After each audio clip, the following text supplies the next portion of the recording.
మన భూమి భారతి ప్రకృతి వ్యవసాయ క్షేత్రంలో 2024 సార్వా పంట కోసం, అంటే ఇప్పుడు వేయబోయే వరి పంట కోసం భూమిని సిద్ధం చేస్తున్నాం. ఈ సిద్ధం చేసే పనిలో భాగంగా ముందుగా రొటోవేటర్ వేసి శుద్ధి చేసిన తర్వాత ఇలా 30 రకాల విత్తనాల్ని సేకరించి వాటిని భూమిలో వెదజల్లుతాం. ముందుగా విత్తనాన్ని ఇలాగా బీజామృతంతో శుద్ధి చేసుకున్న తర్వాత విత్తనాన్ని వెదజల్లుతాం.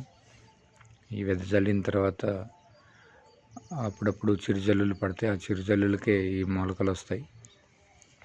అలా మొలకలు వచ్చి మొక్కగా తయారైన తర్వాత పూత దశలో దీన్ని భూమిలోకి కలయి దున్నడం కానీ, లేదా అలానే వదిలేసి మనం విత్తనాన్ని నాటడం కానీ, వరి విత్తనాన్ని నాటడం కానీ చేస్తాము.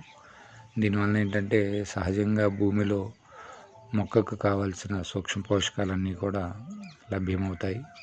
అలానే సహజమైన పద్ధతిలో నత్రజని భూమి నుంచి మొక్కకు అందుతుంది. ఈ పద్ధతిని మనం గత 7 సంవత్సరాల నుంచి అవలంబిస్తున్నాం.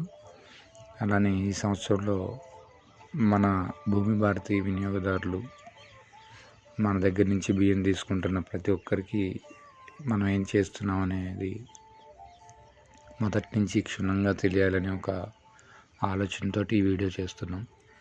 ఇలా ప్రతి ఒక్క కార్యక్రమాన్ని వీడియో రూపంలో మేము ముందు ఉంచుతాము ఈ సంవత్సరం అంతా కూడా. అలానే ఇలా పండిన, అంటే ఇన్ని రకాల విత్తనాలు వేసి ఈ విత్తనాలు మొలకొచ్చిన తర్వాత మళ్ళీ మనం ప్రధాన పంటని నాటుకున్న తర్వాత వచ్చే బియ్యం కావచ్చు, ఏదైనా ఆహారం కావచ్చు, చాలా అద్భుతంగా రుచి ఉంటుంది. అలానే మంచి పోషకాలు కూడా లభిస్తాయి. ఇలా చేస్తున్న ప్రతి ఒక్క పనిని మీ ముందు ఉంచుతాను. దీనివల్ల మనం ఏం చేస్తున్నాం అనేది మీ అందరికీ అర్థమవుతుంది. ఈ భూమి భారతి ప్రకృతి వ్యవసాయ క్షేత్రాన్ని ఆదరిస్తున్న ప్రతి ఒక్కరికి మా తరపున ధన్యవాదాలు, నమస్కారాలు. జై హింద్, జై భారత్.